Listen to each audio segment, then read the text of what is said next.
Thanks for watching D2 Wrenchworks and DIY. Today's video, we are going to open up this time capsule of a 1999 R300, 25 years old, and the thing looks like it's hardly been ridden. Very cool. I'm also going to go over a bunch of upgrades and some things you should do to a bike like this, slightly modernize it, so let's get into it.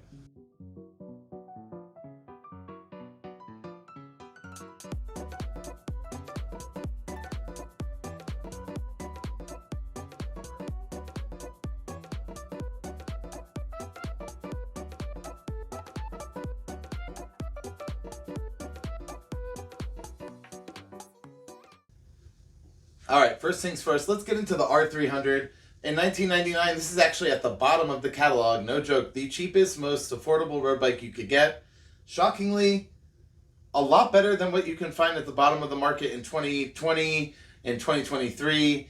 Anything in the past 10 years doesn't even come close to something as nice as this. And a lot of this has to do with its build and what makes it the R300. Extremely underrated. It has a Shimano RSX complete group set, which is pretty cool to see, and that's down to the actual hubs in the wheel set. They are legit sealed front and rear. Sometimes they'll just put like a matching front one hub on there, like a Shimano RSX front hub, and then the rear one is just your generic loose made in China ball bearing wheel. That's not really that great of a hub. They'll crack later on. Alex Wheels does a lot of that stuff, but not on this. These are also Mavic wheels, which is very cool. So with the Shimano RSX stuff, this is also a rarity to see. An 8-speed, you almost always, if you see it, it's very hard to find. It started in 95 with the 7-speed. This being a 99, they're obviously still having it. It's shortly about, if it isn't a 99, it is about to be phased out very quickly in the early 2000s because they're moving on into the 9 and 10-speed stuff. You don't even see the Shimano RSX or any of this similar stuff ever out again, unfortunately. But it's actually really good. I can't believe how well it shifts. I said this in my Giant video. It's extremely, I would say notchy in a good way. Every time you push it, it just bangs right into the gear. It's super smooth. There's no worry to go shifting or slipping and not catching it right. Kind of when you get into the 9-speed, like cheaper Niagara stuff, which is what this is often compared to. It can almost feel easy to miss a shift, and I feel like you have to have everything dead perfect on all of your adjustments on your front and rear derailleurs. It can be a little finicky because they're not the highest quality. You don't have this issue at all with Shimano RSX. The crankset is excellent, super high quality, 52, 42, 30. You have a real nice climbing gear on there.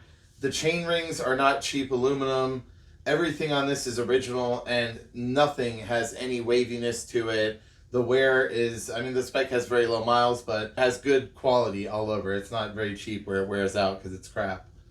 The front derailleur is stamped steel, so your mileage may vary on that. It's kind of hit or miss. Some of it is really well. Some of it you could have where it's stamped here on the rivets. It could just pop.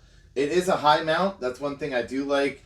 It makes it adjusting a lot easier. The screws being up here somehow gives it a little bit more adjustment when you're trying to set your high and low limits, and this makes shifting on a triple very, very precise. A lot of people hate on the triples. I do not. Long live the triples on this channel, that is for sure. We love them here. It's always fun to have for stuff like this. You want an all-around bike, and that's exactly what this is. But moving on, I did replace the rear derailleur, and that is definitely not a must. I do not think you have to do this. I have it right here. This is also kind of a stamped steel body with, it seems like, aluminum on the ends. Steel cage. It's still a very nice piece. It is a long cage Shimano RSX. I swapped this out for a Shimano XT, which is essentially a Ultegra version from mountain bikes. And it's like 40, 50, somewhere in between there, grams lighter. A big improvement for if you want to put on a bigger one and you don't want to have to worry about a road one being too close to a bigger cassette or over its limits and not shifting as smooth, because that does happen. This XT smiles and laughs at this tiny little 1130 tooth cassette. This thing stock comes with a 1132 on mountain bikes. So I ended up upgrading a 1130 tooth because, like I said, I want this to be a do-it-all everything kind of bike. And I think that fits the bill perfectly. You could find these super affordably. They're not very expensive. They're somewhere between $30 and $35.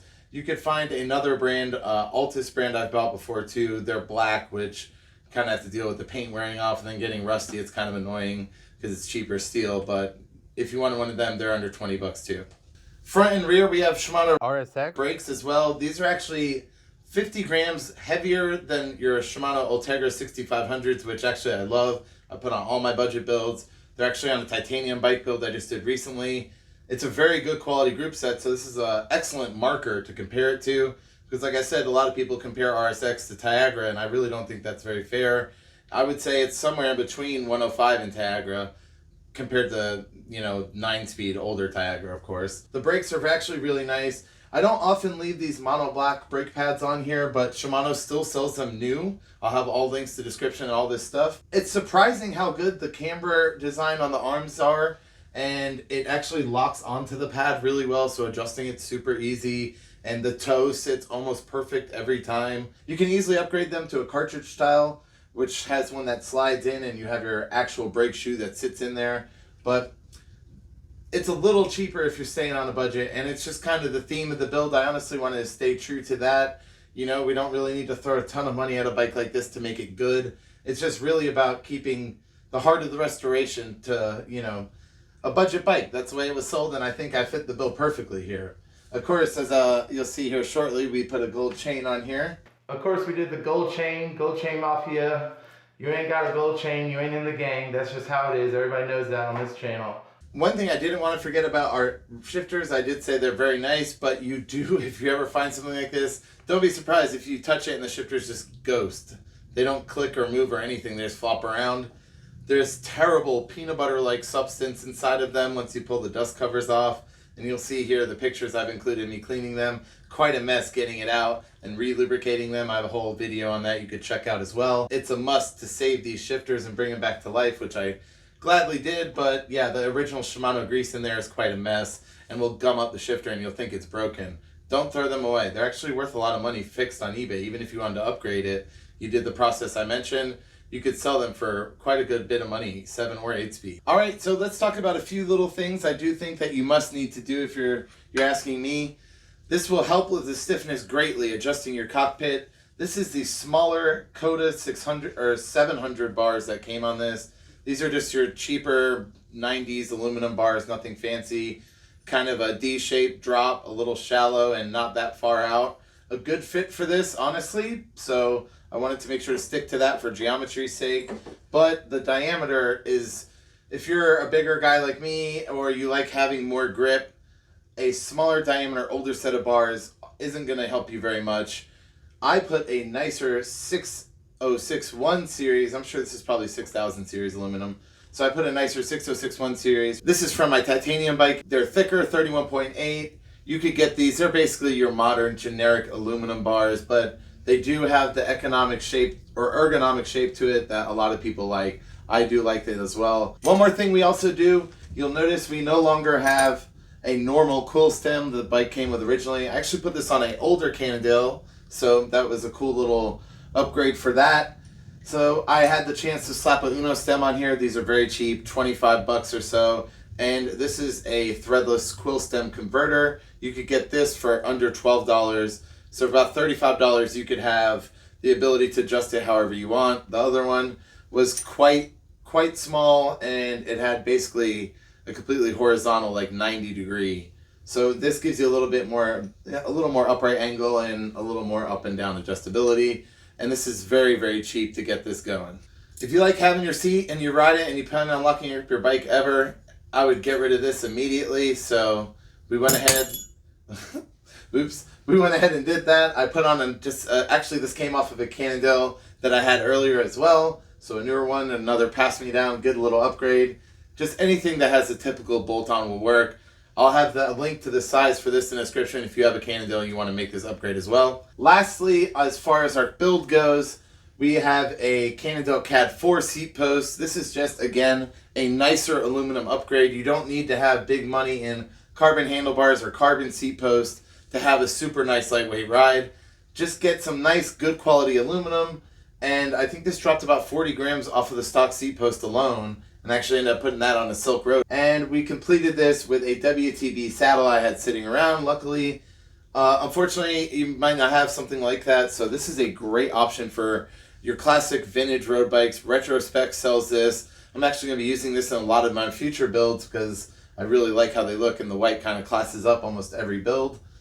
Of course, speaking of classing up builds, one thing I did want to add is some nice cool silver bar tape to kind of highlight the metallic silver paint job. I know it's a little hard to see with my lighting situation here, but it does a perfect job of really bringing out that metallic silver in the logo and highlighting the paint. As I mentioned earlier, we have the Mavic wheels with the Shimano exhaust hubs front and rear. They are complemented by DT Swiss stainless spokes, 32 per wheel, extremely strong wheels.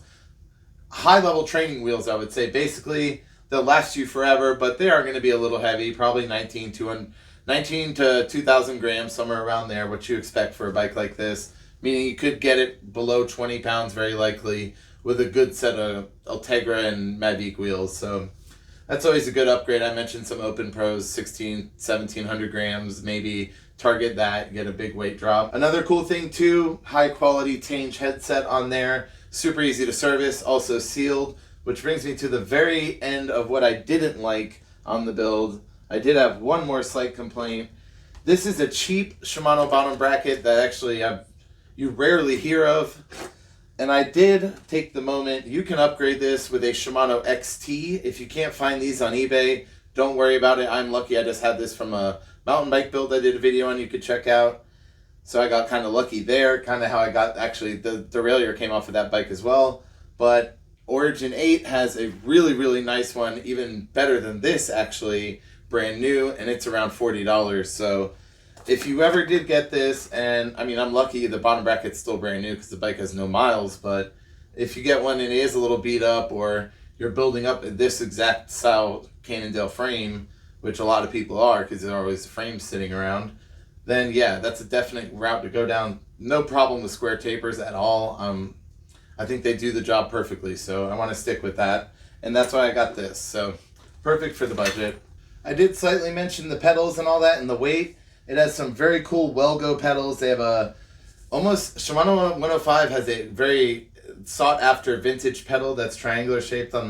I guess it's to keep the weight down, but also if you did want to ride with the toe clips, this is like a very popular ride from vintage bikes with the toe clips or baskets. A lot of people call them different things. I rode on them for years and years, thousands of miles, no joke, because I was kind of scared of doing clip-ins for a long time, and I didn't want to have to deal with the extra set of shoes commuting as well. So these are actually really cool to see. You can always get new straps. The ones that come on it aren't that great. They're always, the one that's on here is like hardened rubber. They're fake leather. A lot of cool little things you see, and they just need a little bit of help. I mean, the bike really, it's already laid out for you. This is one of my favorite types of bikes to restore, because there's not a whole lot of hard work trying to figure out what shifter should I go with, what gear should I go with. Like, I absolutely wanted to keep everything the way it was. Mechanically, I mean, it is a bulletproof type of build. It doesn't really need to be super lightweight. If you ask me, 22 pounds is still very competitive. The R300 here is based on quite a rare frame set. Not rare meaning it's worth a ton of money, but rare meaning out of all the years that Cannondale's produced bikes, the Caad2 has only been a road frame from 1996 to 1999, and this being the 99, it is the last year. They've taken the Caad2 and used it for Silk Roads, which is a front suspension type road bike, whole different genre. But if you like those, subscribe because I have that coming up soon. The Caad2 though does make many generational changes, not just big advances that kind of carry a lot of the old classic vibes of the Cannondales of the 80s and early 90s that you can still see today. We have beautiful oversized tubing and welding, not just that, but Cannondale's famous glittery, beautiful paint as well, all over. We also have made big changes from the dropouts. Earlier 2.8 and 3.0 series frames have horizontal dropouts, trying to improve the ride quality of the 80s bikes that were more traditional style dropouts like this bike, but they also were super stiff and people complained a lot about it. Now, no matter how much people love them, this is a bit more of a budget bike that's a little more modernized, and you're gonna feel it in a good way. Why do you ask? Because the Caad2 has made big frame changes. They've taken advantage of the dropout, and where we've moved the seat stay to a higher point in the top tube, making it longer. This gives you a much more comfortable ride, and this is also compounded with the seat tube. This is a single butted seat tube. This makes the frame a little better as well for comfortableness and dampening, but also for the ability that we can keep the frame down and the strength up. This is very important if you're going to worry about having a stiff frame. The one thing I'd like to change about this frame set though is the spinner chromoly fork here. While chromoly is generally superior metal for riding quality, as a fork, it's not doing the job with a stiff aluminum frame that it really should be doing. This is probably a little bit because of an aggressive geometry, but a carbon fork is made and tuned for the fibers to actually dampen, whereas this is more just be strong. And sometimes, if it's not a higher quality steel, it's not going to dampen, and it's not really going to help out very much. Though it will be better than aluminum, you could still benefit from upgrading to carbon by a lot. That concludes the project, guys. Time for me to clean this mess and put it back up into storage. I have a really cool project, CAD4. I kind of hinted at it earlier. I guess I'll spill the beans now. So please don't forget to like and subscribe if you like small projects like this. I have other DIY stuff like woodworking and automotive stuff. It's been a very busy year for me. If you want to support the channel, you could do a donation on Patreon. Find us over there, and I really would appreciate that. I also have YouTube memberships, and you can support us that way too. Thanks for watching, guys. Have a good day. Bye.